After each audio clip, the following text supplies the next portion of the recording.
Hello, this is Elaine Harris from the University of Arizona Global Campus, and this is my presentation on the neurobiology of toxic stress. This is for the biological basis of psychology final presentation.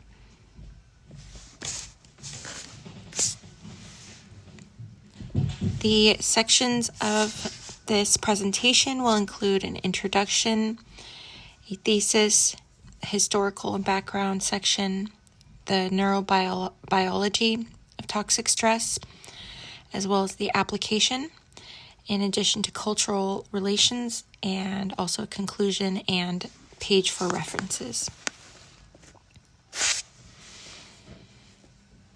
Stress has multiple functions in determining how the body reacts to particular situations and conditions. In some cases, stress can be a helpful catalyst for high performance. Stress can cause a burst of energy, for example, during flight or fight response, triggered by stressful situations. However, in many cases, the stress can become too much to handle and can cause neurological changes in the body. Chronic stress can show signs in one's life like poor sleep, weight changes, forgetfulness, and feeling irritable. When stress is not properly managed, an individual can turn to anxiety and other symptoms that are characteristic of mental disorders like post-traumatic stress disorder and depression. The study of toxic and chronic stress provides a better understanding for practitioners and researchers, aiming to develop new treatments from evidence-based research.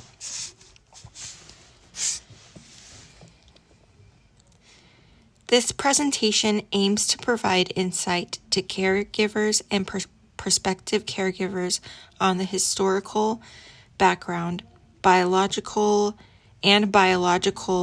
influences of chronic stress. Moreover, this presentation will uncover therapeutic applications of the knowledge surrounding chronic and toxic stress, as well as a discussion on the cultural implications of chronic stress.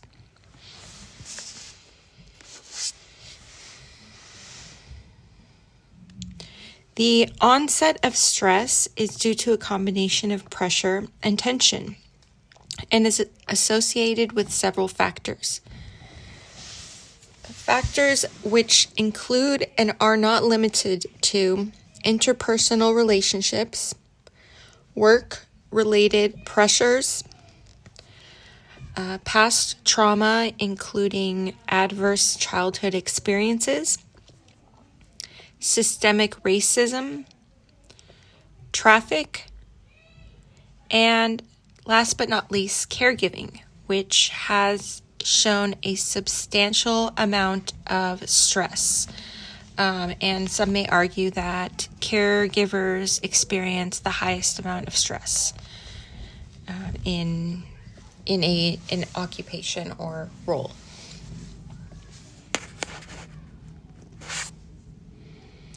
The neurobiology of stress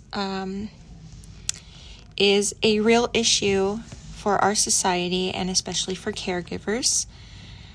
So we will go over the hypothalamus pituitary adrenal axis, cortisol, the amygdala, hippocampus, prefrontal cortex, and epigenetics. Stress originally begins at the hypothalamus pituitary adrenal axis and is connected to the kidney and endocrine system. The hypothalamus can cause the release of cortisol and over time can affect the amygdala and hippocampus and cause a shrinking in the prefrontal cortex. Toxic stress can affect the DNA of surrounding offsprings through epigenetics. And stress can destabilize the terminal endings of the DNA. When stress is chronic, it can be considered toxic stress and affects the brain.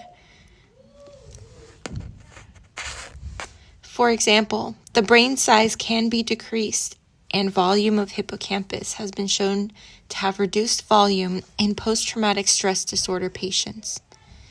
In the presence of intense pressure or stress, memory formation is activated by the glucanoid and norepinephrine communication with the amygdala, prefrontal cortex, hippocampus, and caudate nucleus.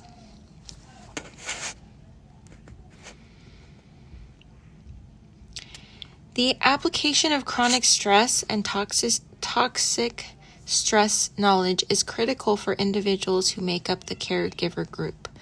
Caregiving is widely associated with high levels of stress, whether it involves caregiving for children, adolescents, adult, disabled, or elderly.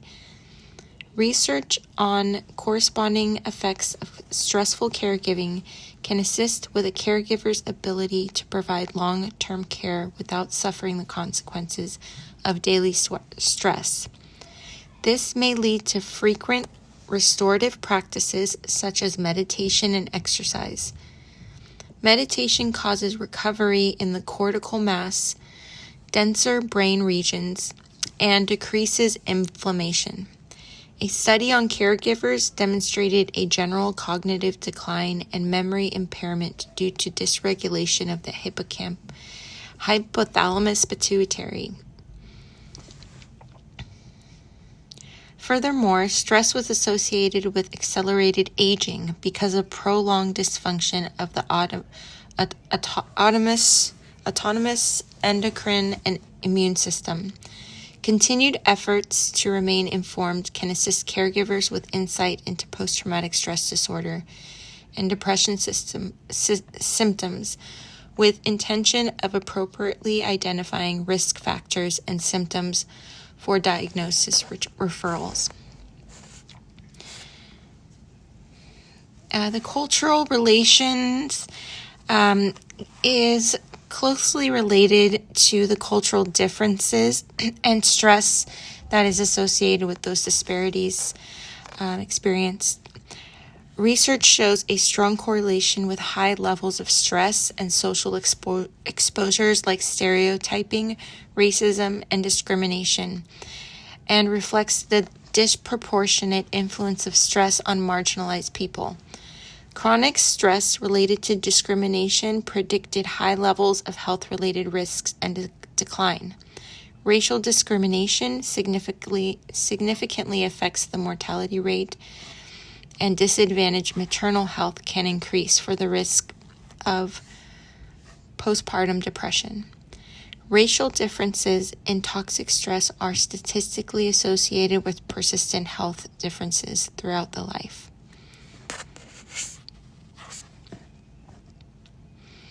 In conclusion, stress can manifest in one's life for a multitude of different reasons, however, can have a long-lasting effect, not only on the sufferer, but those around, such as children, family, and close relationships. It is important to seek out self-care and healthy habits such as exercise and meditation to help restore the neurotransmitters, the mind, and protect the neurobiology from stress. This presentation provided information intended for caregivers and prospective caregivers on the historical background and biology of chronic stress. Lastly, this presentation explored therapeutic applications of knowledge surrounding chronic stress and concluded with a discussion on the cultural implications of chronic stress. Here is a list of referrals. And thank you for watching my presentation on the neurobiology of toxic stress.